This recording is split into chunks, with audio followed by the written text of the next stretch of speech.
Bismillahirrahmanirrahim. Assalamualaikum warahmatullahi wabarakatuh. Alhamdulillah, nahmaduhu wa nasta'inuhu wa nastahdihi wa nastaghfiruh wa na'udzu billahi min syururi anfusina wa min sayyiati a'malina. Man yahdihillahu fala mudilla lahu wa man yudlilhu fala hadiya lahu. Ashhadu an la ilaha illallah wahdahu la syarika lahu wa ashhadu anna Muhammadan abduhu wa rasuluh.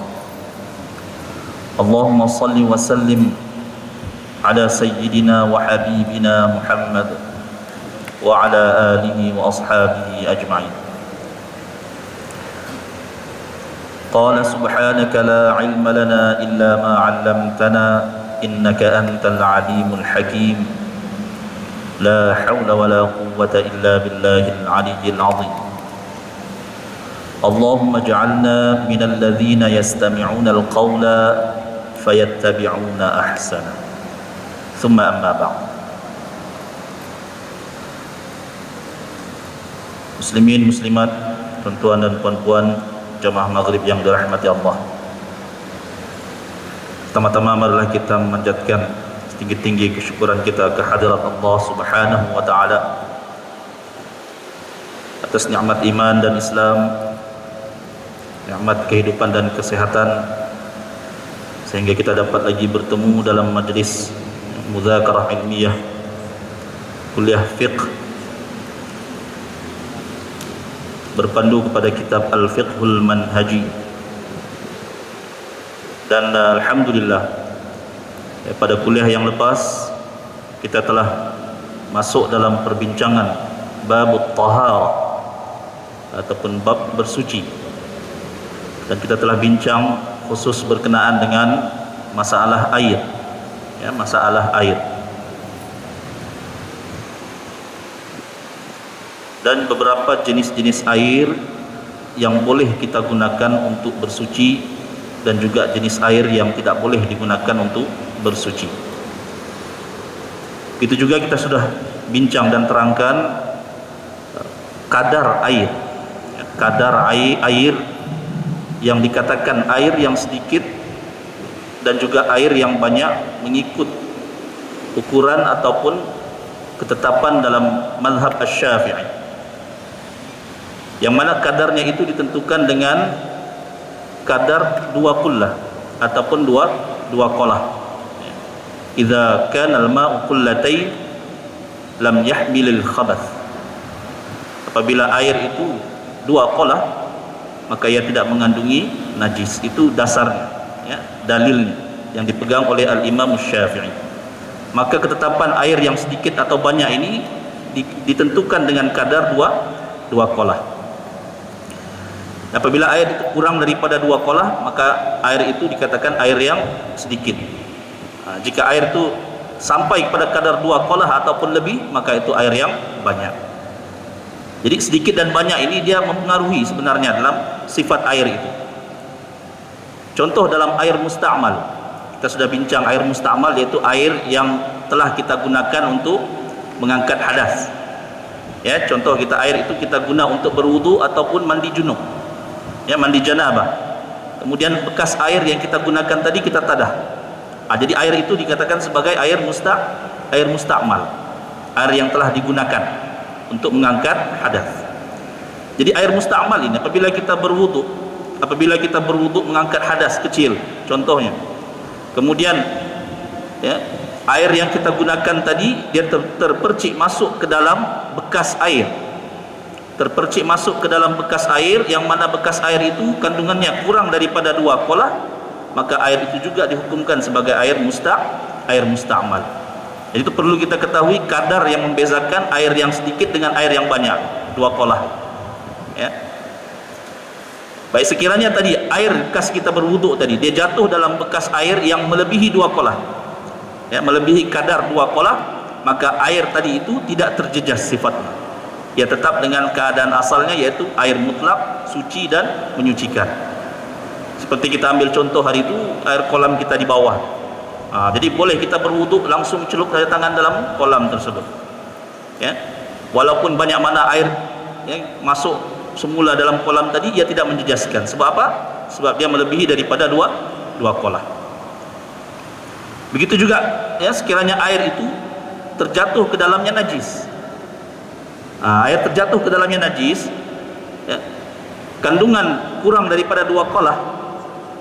Ya, sekiranya air itu kandungannya kurang daripada 2 kolah, maknanya air yang sedikit, maka dengan semata-mata najis jatuh ke dalamnya, maka air itu bertukar menjadi air mutanajis. Ya, air yang bernajis.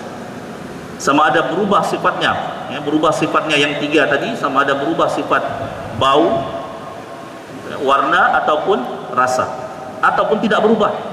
Disebabkan air itu kurang daripada 2 kolah, maka dengan semata-mata jatuh najis ke dalamnya, maka dia dihukumkan sebagai air mutanajis, ya, yang tidak suci dan tidak boleh digunakan untuk bersuci. Tapi sekiranya najis tadi jatuh ke dalam bekas air yang kandungannya melebihi 2 kolah atau lebih, maka di sini kita perhatikan, ya, kita perhatikan. Sekiranya sifat air tadi tidak berubah, maka air itu tetap dihukumkan sebagai air mutlak. Ya. Sebab dia banyak, melebihi 2 kolah dan sifatnya tidak berubah. Kita kata bekas kolah yang besar di rumah itu jatuh najis daripada cicak kah, ya, ataupun tikus kah dan sebagainya, dan sifat air itu tidak berubah. Ya, sifat air tadi tidak berubah, maka air itu kekal dengan sifat asalnya, yaitu air mutlak, suci dan menyucikan. Tapi sekiranya berubah salah satu daripada 3 sifat yang kita sebutkan, yaitu bau, rasa dan warna. Bau itu mungkin kita boleh tahu, ya, bila air itu berubah, kita cedok dan kita hidu, dia bau, ada bau semacam bau busuk dan sebagainya, maka air itu telah berubah sifatnya. Ataupun mungkin warnanya berubah, najis tadi yang jatuh berwarna coklat dan air itu berubah menjadi coklat. Kita kata sifatnya sudah berubah. Tapi kalau rasa ni wallahu alam. Rasa ni kita tidak pernah cuba lagi. Macam mana rasanya? Allah tahu, ada tuan-tuan yang mau coba kan.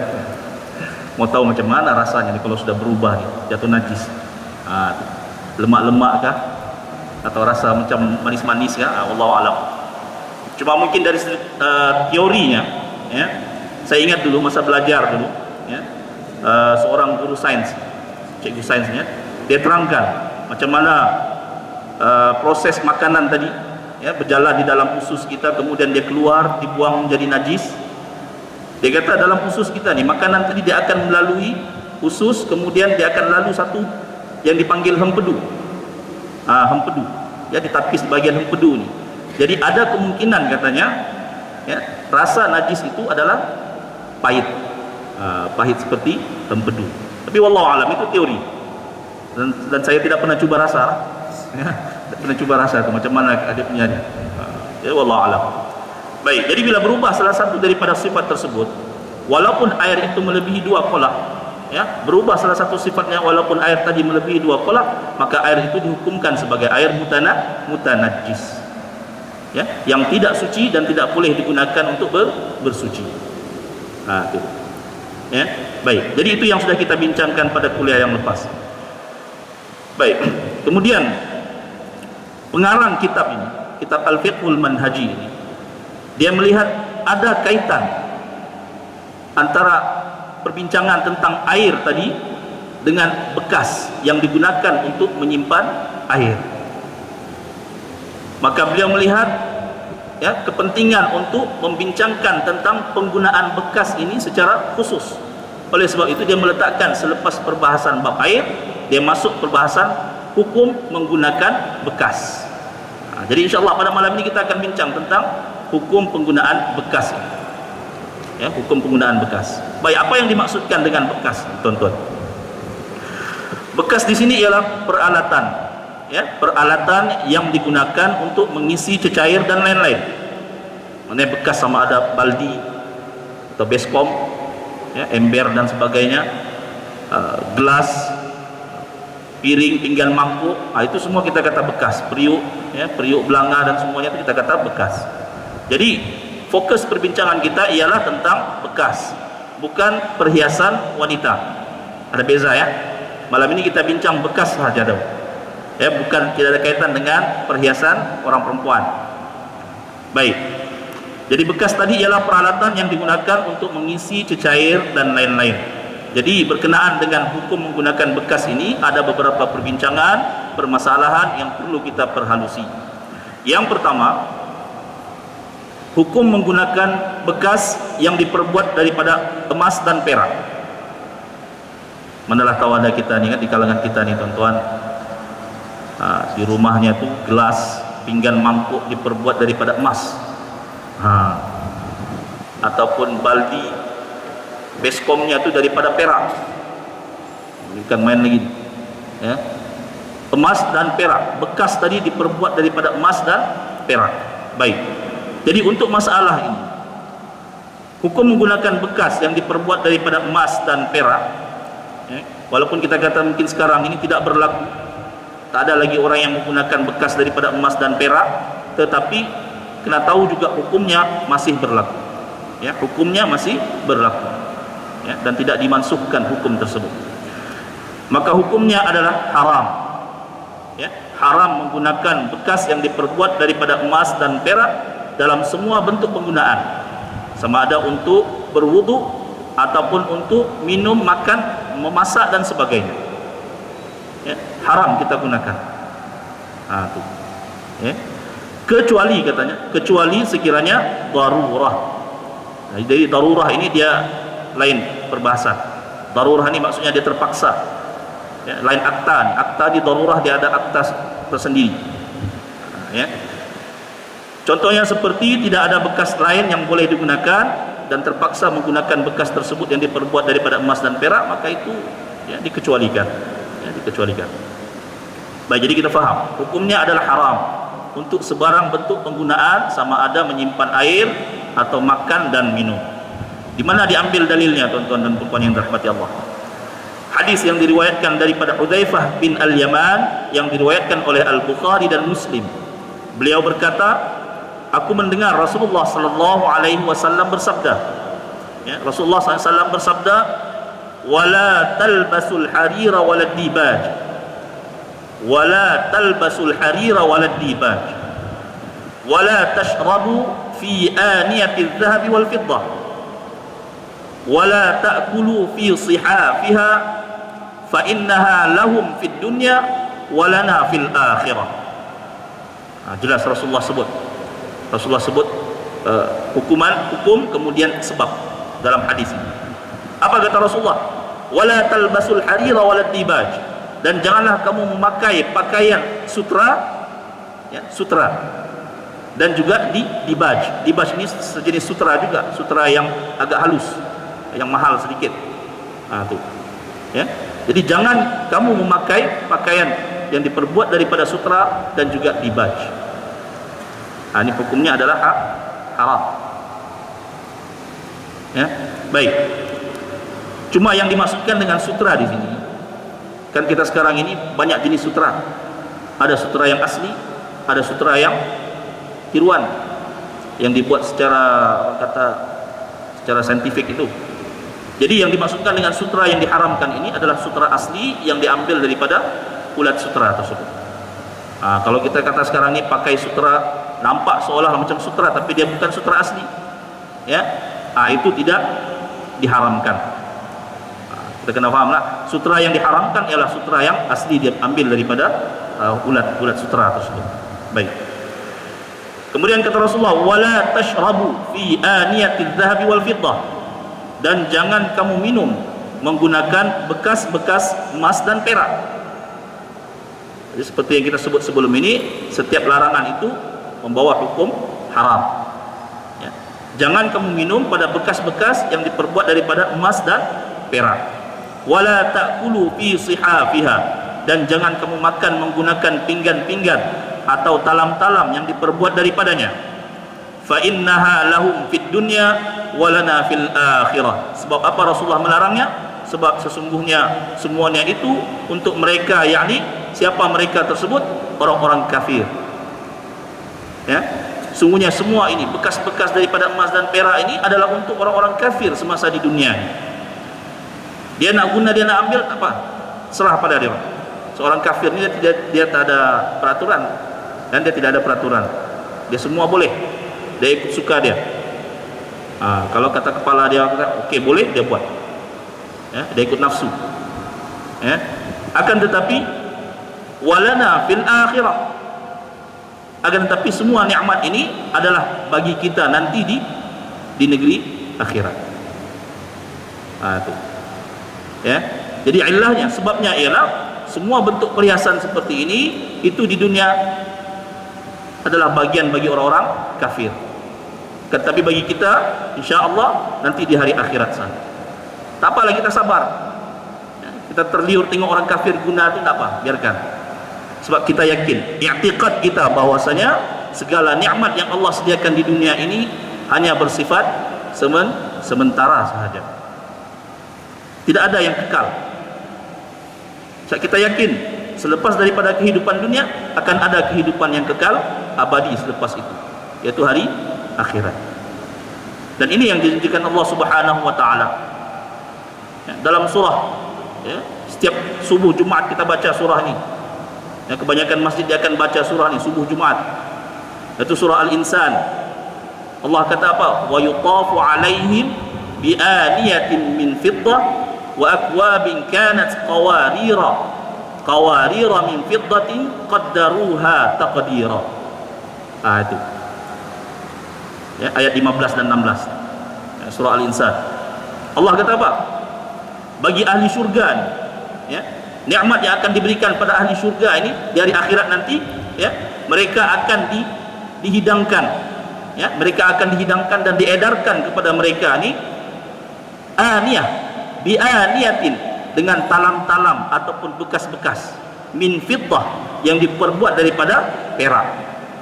Itu nikmat. Jadi Allah kata dapat di dunia ni untuk orang kafir biar. Tapi bagi orang yang mukmin, insya-Allah di hari akhirat sana nanti di syurga dia akan dihidangkan dengan talam-talam yang diperbuat daripada perak, yang jauh lebih baik kualitinya daripada apa yang ada di dunia. Dan di sana nikmat itu kekal selama-lamanya. Jadi kalau kita rasa rugi di dunia ini, tidak apa, kita pujuk hati kita, tidak apa, biarkan. Ya, biarkan. Sebab nikmat di dunia ini dia bersifat sementara. Ya. Umur kita juga terhad sementara. Kesehatan kita juga terhad. Hari ini mungkin sehat, besok mungkin kita sakit. Ya. Dulu belia-belia kita ini muda-muda, bila sampai masa dia akan jadi beliau-beliau, ya, jadi tua balik. Macam tu. Jadi tidak ada yang kekal. Sebab itu kita pujuk hati kita, tak apa, biarkan. Kata Rasulullah, lahum fid dunya, bagi mereka di dunia, yaitu orang-orang kafir, dan bagi kita walana fil akhirah. Itulah nikmat yang Allah akan bagi dalam syurga. Maka menggunakannya untuk makan dan minum dikiaskan kepada semua bentuk penggunaan yang lain dari segi pengharamannya. Ya. Disebut dalam hadis tadi makan dan minum, maka dikiaskan dengan sebarang bentuk penggunaan yang lain, yaitu sama dari segi hukumnya haram. Dan pengharaman ini meliputi kaum lelaki dan perempuan. Sebab itu saya kata tadi, perbincangan kita adalah tentang bekas, bukan tentang perhiasan. Kalau perhiasan, kita maklum, ya, perhiasan emas ini diharuskan untuk golongan wanita. Akan tetapi bekas ini, bekas untuk makan, minum dan sebagainya ini semua haram, sama ada lelaki atau perempuan. Ya, jadi kita faham. Baik. Seterusnya hukum mengambilnya. Hukum mengambilnya sebagai perhiasan dan seumpamanya, ya, hukum mengambilnya sebagai perhiasan dan seumpamanya juga sama dengan hukum menggunakannya. Oleh itu, selagi mana menggunakannya tidak diharuskan, maka selagi itu tidak harus mengambilnya. Ya, jadi ulama menetapkan dalam satu kaedah fiqh, dia kata ma haruma isti'maluhu harumat ittikhadhu. Apa yang haram digunakan, maka haram kita mengambilnya. Walaupun tidak digunakan, simpan saja jadi perhiasan, Ustaz, tidak apa, tak boleh, haram. So, bila kita simpan letak dalam rumah, lama-lama nanti, ya, ada pula keinginan kita untuk menggunakannya. Itu dia. Jadi sebelum perkara itu berlaku, maka kita sekat. Ma haruma isti'maluhu harumat ittikhadu. Apa yang haram digunakan, maka haram kita mengambilnya, menyimpannya. Gitu. Ya, jadi ini berkenaan dengan bekas yang diperbuat daripada emas ataupun perak. Ya, emas dan perak. Jelas ya, tuan-tuan? Ya, jelas. Baik. Kemudian masalah yang kedua, kita masuk kepada masalah yang kedua, yaitu menggunakan bekas yang ditampal dengan emas atau perak. Yang tadi itu bekas diperbuat daripada emas dan perak. Yang ini bekas daripada tembaga atau logam dan sebagainya, tetapi ditampal menggunakan emas atau perak. Tampalannya itu daripada emas dan perak. Baik, jadi untuk masalah seperti ini dia ada perinciannya. Yang pertama, sekiranya bekas tersebut ditampal dengan emas, ya, bekas tadi ditampal dengan emas, maka hukumnya adalah haram secara mutlak. Kalau tampalannya daripada emas, hukumnya adalah haram. Sama ada sedikit tampalannya atau banyak, dia jadi haram. Itu kita tengok dia punya perincian ya. Tampalan daripada emas, okey, stop, haram. Tak boleh. Sikit ke banyak, dia tidak boleh. Baik. Bagaimana sekiranya tampalan tadi diambil daripada perak? Tampalannya tadi diambil daripada perak. Maka di sini ya, hukumnya ada seperti berikut. Jika tampalan tadi sedikit, sekiranya tampalan tadi sedikit dalam kuantiti yang sedikit dan bukan untuk tujuan perhiasan, ya, bukan untuk tujuan perhiasan, maka hukumnya adalah harus. Kalau tadi tampalannya sedikit dan bukan niat untuk berhias, bukan sebagai perhiasan, maka dia harus. Boleh. Ya, boleh kita gunakan. Itu yang pertama. Dan sekiranya ya, tampalan daripada perak tadi dalam kuantiti yang banyak dan bertujuan untuk sebagai perhiasan, tujuannya untuk perhiasan dan banyak, maka hukumnya adalah haram. Kita tengok beza ya, bezanya. Tadi sedikit dan bukan untuk perhiasan, maka hukumnya harus. Yang kedua ini banyak dan memang tujuannya untuk perhiasan, maka hukumnya adalah haram. Ya. Yang ketiga, jika sekiranya tampalan tadi daripada perak tadi dia banyak tapi bukan untuk perhiasan, ya, banyak tapi bukan untuk perhiasan, ataupun sedikit, tampalannya sedikit untuk tujuan perhiasan, maka hukumnya adalah makruh. Ya, hukumnya adalah makruh. Makruh ini maksudnya sebaik-baiknya ditinggalkan. Ya. Faham ya, tuan-tuan? Boleh.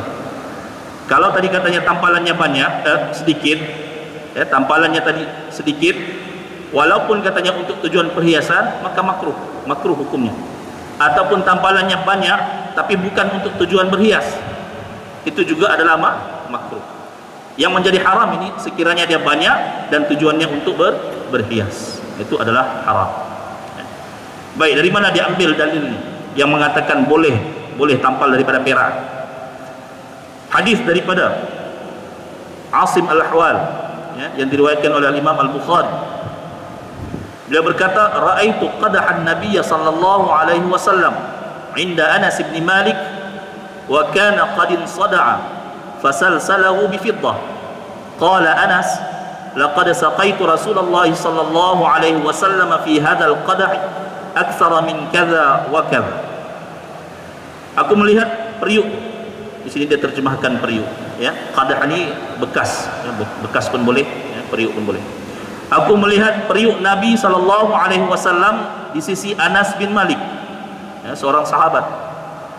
Periuk tersebut telah pun pecah. Kemudian tampalannya daripada perak. Ya, periuk di sisi Anas nih, periuk Nabi milik Rasulullah, dan periuk itu telah pecah dan ditampal dengan perak. Kemudian Anas berkata, aku telah memberi minum kepada Rasulullah sallallahu alaihi wasallam menggunakan bekas ini lebih daripada sekian-sekian kali. Maknanya banyak kali jugalah Anas, ya, hidangkan minuman pada Rasulullah menggunakan bekas tersebut, bekas yang ditampal daripada perak. Daripada di sini maka diambillah hukum bahwasanya boleh menggunakan bekas yang ditampal daripada perak sekiranya ianya sedikit dan bukan untuk tujuan perhiasan. Ya, macam tadi memang bekas itu digunakan untuk Rasulullah minum dan bukan untuk tujuan perhiasan. Ya. Baik, itu masalah yang kedua. Baik, seterusnya masalah yang ketiga berkenaan dengan bekas. Menggunakan bekas yang dibuat daripada bahan bernilai selain daripada emas dan perak. Mungkin bekas itu dibuat daripada kita kata apa? Platinum kah? Ataupun kristal. Kristal. Dibuat daripada kristal ataupun mutiara. Bekas dibuat daripada mutiara atau yang daripada yang Cina suka ni, jet, batu jet yang hijau tu kan, batu jet hijau tu. Kalau yang masalah swasa ni dia ada masalah lain, dia ada hukum lain swasa, ya, nanti kita jelaskan insyaallah swasa. Jadi yang ini selain daripada emas dan perak, ya, biar macam mana mahal nilainya sekalipun, maka hukumnya adalah harus. Sebab dalil yang datang depan kita ini yang menyebut tentang diperbuat daripada emas dan perak sahaja, ya, diperbuat daripada emas dan perak. Itu yang dalil nas hadis tadi, larangan itu daripada emas dan perak. Adapun yang selain daripada itu, maka ia kekal dengan hukum asal, yaitu harus menggunakannya, ya, harus menggunakan. Sebab kaedah asal untuk tiap-tiap sesuatu ini adalah harus. Al aslu fil asya al ibahah. Kaedah asal untuk tiap-tiap sesuatu ini adalah harus. Sama ada untuk makan, semua boleh, ya, bab makan semua boleh kita makan, itu asalnya, hukum asalnya, ya, semua boleh. Dalam bab apa? Jual beli, semua boleh, itu hukum asal, ya. Selain daripada ibadah, maka semua hukum asalnya adalah boleh, sehinggalah ada dalil ataupun nas yang mengharamkan. Kalau ada nas yang mengharamkan, maka itulah yang haram. Adapun yang tidak ada nas, dia kekal dengan hukum asalnya, yaitu harus. Contoh kita ambil hari itu bab makan dan minum, ya. Dalam bab makan dan minum, Allah kata apa? Ya ayuhan nas kulu mimma fil ardi halalan thayyibah. Wahai manusia, makanlah kamu rezeki yang daripada bumi yang kami kurniakan ini, yang halal lagi baik. Itu kaedah asal, makan semua boleh. Tiba-tiba ada dalil lain datang, innama harrama alaikumul maitata waddama wa lahmal khinziri wa ma uhilla bihi li ghairillah. Sungguhnya hanya saja diharamkan bagi kamu itu, ya, al maitata, bangkai, darah, waddama, darah, walahmal khinzir, dan daging khinzir, dan juga binatang yang disembelih untuk selain daripada Allah. Maka inilah yang diharamkan. Adapun yang tidak disebut, dia balik kepada hukum asal, yaitu harus. Jadi sama juga dengan kaedah menggunakan bekas tadi, ya, kaedah menggunakan bekas. Baik. Di mana dalil yang diambil oleh para ulama untuk menentukan kaedah ini? Asal bagi tiap-tiap sesuatu adalah harus. Dalam surah Al-Baqarah ayat 29, Allah Subhanahu wa taala menyebut, "Huwallazi khalaqa lakum ma fil ardi jami'a." Huwallazi khalaqa lakum ma fil ardi jami'a. Dan dialah Allah yang telah menciptakan untuk kamu segala apa yang ada di atas muka bumi ini. Untuk kamu, maksud apa untuk kamu di sini? Untuk manfaat dan kegunaan kamu, wahai manusia. Ya. Jadi tidak mungkin apabila Allah menciptakan sesuatu untuk kita, kemudian Allah haramkan untuk kita gunakan. Boleh kata tidak tergambar, ya, keadaan macam itu. Allah cipta benda ini untuk kita, untuk kegunaan kita, tiba-tiba Allah haramkan untuk kita pakai. Tak mungkin. Maka di situ, ya, para ulama mengatakan asal kaedah hukum bagi tiap-tiap sesuatu itu adalah harus, halal. Ya, baik.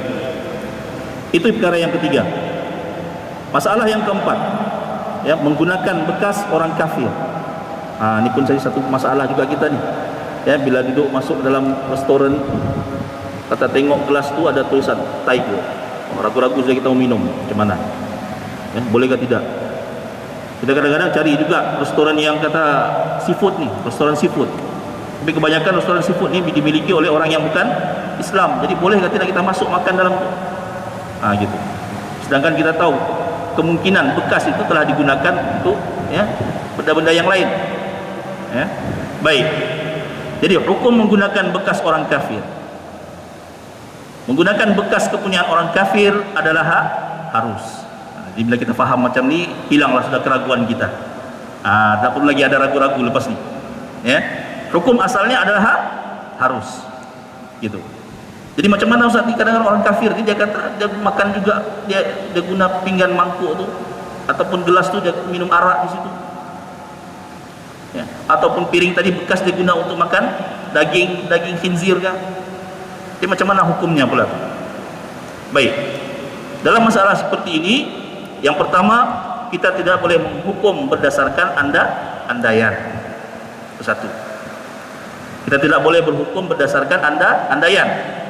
Kita andaikan sahaja, oh dia makan begini, dia minum begini, sedangkan kita tidak lihat benda itu, maka itu tidak boleh dijadikan sebagai hujjah. Kita tidak boleh jadikan sebagai sandaran hukum. Maka kita kena pegang kepada hukum asalnya, yaitu harus. Hukum asalnya adalah harus. Sehinggalah nanti kita nampak sendiri. Kita nampak tadi, ya gelas yang dia gunakan tu dituang arak di situ, kita nampak sendiri. Kemudian dia buang saya macam tu, dia tidak basuh, dia hidang dengan kita pula. Dan pada masa ketika itu kita sudah yakin bahawa gelas itu telah bernajis. Yang ketika itulah barulah kita tidak boleh menggunakan. Boleh faham ya? Sama juga kita berhenti tepi jalan, kita nak solat. Berhenti tepi jalan, kita nak solat, kita andaikan tadi mungkin ada anjing yang lalu di sini ini. Ya, tempat ni kotor ni, ada anjing lalu kah, ada apakah, najis binatang kah dan sebagainya. Sedangkan kita tidak nampak benda itu. Maka pada ketika itu andaian-andaian seperti ini tidak terpakai. Tidak terpakai. Dan tempat tadi kekal dengan hukum asalnya, yaitu bersih. Wa ju'ilat liyal ardu tahura masjidan wa tahura, kata Rasulullah. Dan dijadikan kepada aku ni, kata Nabi Muhammad, dijadikan kepada aku ni dan umatku, ini keistimewaan Nabi Muhammad dan umatnya. Allah jadikan bumi ini masjidan wa tahura, sebagai masjid, tempat di mana-mana pun kita boleh sembahyang, sujud, beribadah, dan juga tempat yang bersih. Itu hukum asal.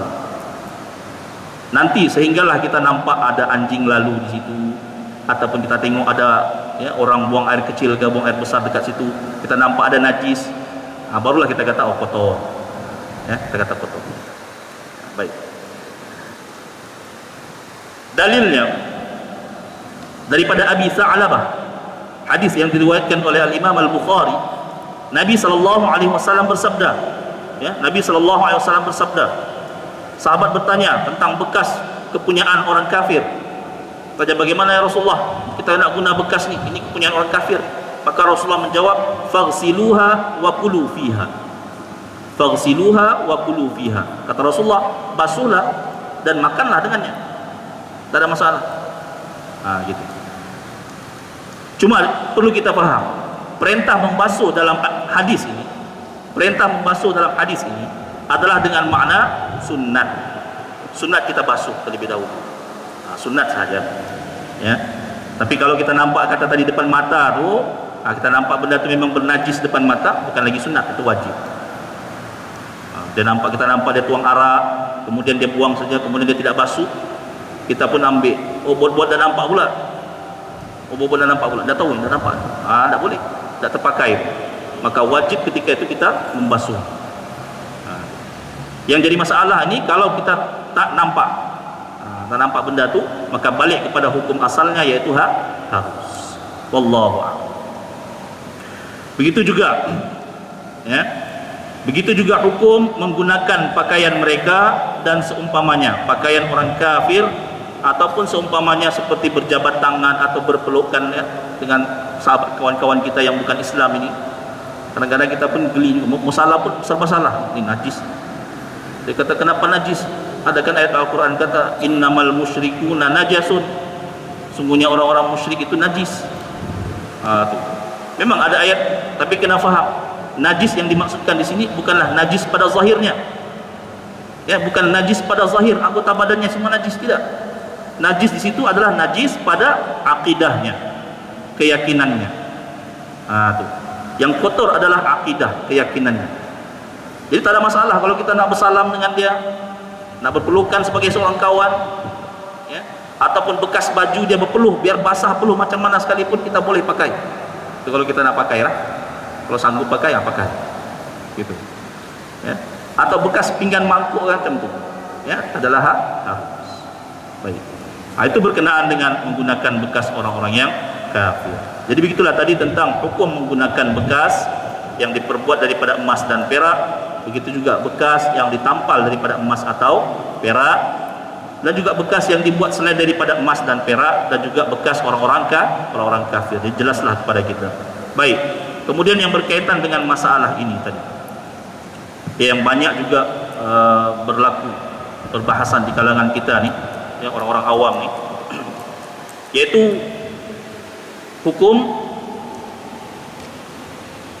memakai perhiasan yang khusus bagi wanita. Memakai perhiasan yang khusus bagi wanita, itu satu, ya.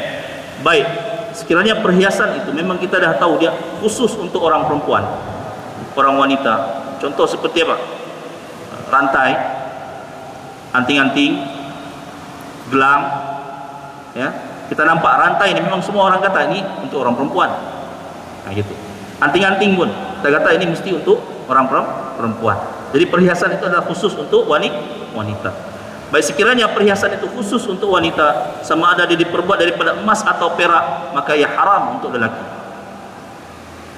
Ya, haram untuk lelaki. Sama ada dia diperbuat daripada emas atau perak atau daripada apa-apa sekalipun, getah dan sebagainya, maka dia haram untuk lelaki. Sebagaimana hadis Rasulullah yang menegah kita ni daripada lelaki berpakaian atau berperlakuan seperti wanita, dan begitu juga wanita berpakaian dan berkelakuan seperti lelaki. Itu adalah haram. Itu jelas, ya? Baik. Kemudian yang kedua, hukum memakai cincin. Cincin pula, ya. Cincin ini pun kita kata perhiasan untuk wanita juga, kan? Kita kata ini perhiasan untuk wanita, cincin. Tapi kita kena ingat, cincin ini ada pengecualian. Ada pengecualian dari segi hukumnya bagi lelaki. Baik, pengecualian dari segi mana? Yaitu memakai cincin yang diperbuat daripada perak. Kalau emas, bab emas ini semua lelaki tak boleh. Jadi kita kata emas ni yang lelaki ni satu saja yang boleh, warga emas. Itu, ya, warga emas saja kita boleh. Lelaki ni boleh warga emas saja. Tapi kalau emas itu tak boleh. Ya. Baik. Jadi bagaimana dengan cincin yang diperbuat daripada perak? Cincin yang dibuat daripada perak itu hukumnya adalah harus. Bukan kata haram. Ini kita jumpa orang kata pakai cincin daripada perak ini haram ni. Beratlah. Ya. Dia adalah harus hukumnya. Dan ada dalilnya.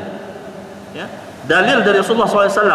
Ya, dalilnya yang diriwayatkan Rasulullah SAW pernah memakainya, memakai cincin daripada perak. Hadis yang diriwayatkan oleh Anas bin Malik radhiyallahu anhu, ya, beliau berkata, apabila Nabi SAW ingin menulis surat kepada kerajaan Rom, ya, Nabi bila dia nak utus surat kepada kerajaan Rom, ya, untuk dakwah mereka, untuk bagi tahu tentang Islam dan sebagainya, maka baginda SAW telah diberitahu, baginda dimaklumkan bahwasanya mereka ni, orang-orang kerajaan Rom ini, mereka tidak akan membaca surat yang tidak ada cop mohon. Ya, kerajaan Rom ni dia sombong, action sikit. So, dia kerajaan yang besar pada masa itu, kan? Rom dan Parsi. Jadi protokolnya kerajaan Rom ni, surat yang tidak ada cop mohon dia tidak akan layak, dia buang macam tu. Maka Nabi apabila dia nak mengutus surat untuk tujuan dakwah ini, Nabi pun ambil cincin beliau dan jadikan sebagai cop mohor. Dan di atas cincin itu tertulis kalimah Muhammadur Rasulullah. Di atas cincin tersebut tertulis kalimah Muhammadur Rasulullah. Maka Anas berkata, faka'anni anzuru ila bayadhihi fi yadihi sallallahu alaihi wasallam. Seolah-olah dia kata, aku melihat kilauan keputihan cincin Nabi itu di atas tangan baginda. Dia lihat sampai macam tu sekali cincin perak milik Rasulullah mengkilat berkilau. Dia nampak, ya, Nabi pegang cincin tu dan jadikan sebagai cop mohon. Itu masalah cincin. Jadi jangan kita kata cincin pun haram terus, kata haram. Dia ada nasnya, ada dalil, ya, ada dalil sandaran. Baik, itu satu. Kemudian para ulama bersepakat, ya, dibenarkan menurut kesepakatan ulama, kerana ia datang, hukum memakai cincin daripada perak ini dibenarkan menurut kesepakatan ulama kerana ia datang dari riwayat yang sahih bahawa Rasulullah sallallahu alaihi wasallam memiliki cincin perak, dan begitu juga para sahabat Khulafaur Rasyidin yang datang selepas baginda. Mereka juga menggunakan kaedah tu, cop surat. Guna tu. Ya. Baik, adapun cincin emas. Ini cincin emas seperti yang kita sebut tadi, maka dia haram secara mutlak untuk orang-orang lelaki. Ya, cincin emas tak boleh. Emas-emasnya untuk lelaki tak boleh. Baik, cuma sebahagian ulama dia menghadkan penggunaan perak tadi itu bagi lelaki hanya kepada cincin sahaja. Untuk cincin perak sahaja yang boleh kita guna. Bab perak-perak ni cincin saja yang boleh kita guna. Lain daripada itu tak boleh. Pen ke, atau apa, butang baju ke, lighter daripada emas, ataupun tempat abu rokok tu daripada emas atau perak, itu tak boleh. Cincin saja yang boleh. Baik, itu berkenaan dengan menggunakan cincin. Boleh? Habis lagi sedikit, boleh? 5 minit. Okey, baik. Kemudian yang seterusnya emas putih. Ini emas putih. Dia ada 3. Emas putih, suasa dengan platinum. Ya, emas putih, suasa dengan platinum. Jadi 3 benda ni dia sebenarnya berbeza. Kadang-kadang kita keliru. Kita kata emas putih itulah platinum, atau platinum itu emas putih. Dia berbeza 3 ni. Ya. Jadi setelah dibahas oleh yang pakar-pakar dalam bidang bidang yang berkenaan dengan ini, kandungan-kandungan logam ini, ya, mereka menyatakan bahwasanya ketiga-tiga ini adalah benda yang berbeza. Emas putih lain, platinum lain, dan juga kita kata suasa pun lain. Tak sama. Baik, emas putih dia kata kandungannya itu sama dengan emas kuning, emas biasa. Cuma dia ditambah sedikit satu unsur logam itu untuk menghilangkan warna kuningnya sehingga dia menjadi warna putih. Tapi dia emas juga. Maka di sini muzakarah majlis kebangsaan, majlis fatwa kebangsaan kali ke-52, mereka menetapkan oleh sebab kandungan emas putih sama dengan kandungan emas, maka hukumnya juga adalah haram untuk emas putih. Ya. Baik, adapun platinum ini dia berbeza, dia bukan emas. Dia bukan emas, bukan juga suasa. Maka itu dihukumkan harus. Kadang-kadang kita kata kita ni tersilap juga. Platinum itu kita kata emas putih. Sebenarnya dia berbeza. Platinum lain, emas putih dia lain. Mau tahu macam mana bezanya? Hantar pergi kedai emas lah. Hantar kedai emas, suruh dia bakar. Mereka kata benda tu boleh cair, boleh diasingkan, itu emas lah itu. Kalau platinum dia lain. Ya. Kalau menurut fakta yang Allah alam, ya, yang saya terbaca tu, dia kata emas ini dia boleh lebur dalam takat didih 1000 darjah Celsius. Dia 1000 darjah Celsius dia boleh cair. Jadi kalau kita kata 500 darjah Celsius itu dia sudah cair, yang baki tertinggal itu emas lah itu. Yang lain itu besi biasa. Begitu. Dia kalau dia nak pisahkan unsur tu, di kedai emas tu dia buat macam tu. Baik, adapun suasa. Suasa ini, ya, dia campuran antara emas dengan perak ataupun emas dengan logam lain. Emas dengan logam lain. Jadi untuk hukum suasa, Imam Nawawi di dalam Syarah Muslim, ya, Imam Nawawi dalam Syarah Muslim dia ada menyebut, ya, dia ada menyebut bahwasanya sekiranya emas tadi bercampur dengan unsur lain, sama ada emasnya banyak ataupun emasnya sedikit, maka hukumnya adalah haram. Ashab dalam mazhab Asy-Syafi'i. Ashab ni maknanya ulama-ulama besar dalam mazhab Asy-Syafi'i telah menetapkan sekiranya emas tadi bercampur dengan benda-benda lain pun, ya, sama ada banyak atau sedikit, dia tetap dihukumkan sebagai haram.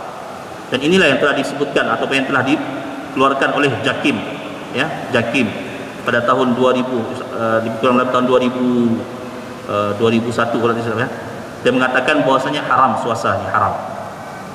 Ya, suasa ini adalah haram. Cuma kadang-kadang kita keliru antara suasa dengan yang kita kata tadi platinum tu. Gitu. Orang pakai platinum ni kita kata dia ni pakai emas putih. Dia bukan emas putih, dia platinum. Itu halal, harus, ya. Jadi itu berkenaan dengan perkara-perkara yang kita sebutkan tadi dan juga hukum-hukumnya. Jadi wallahu a'lam. Mudah-mudahan ia jelas dan memberi manfaat kepada kita semua. Ya. Jadi saya ingat oleh kerana masa telah ya, masuk maghrib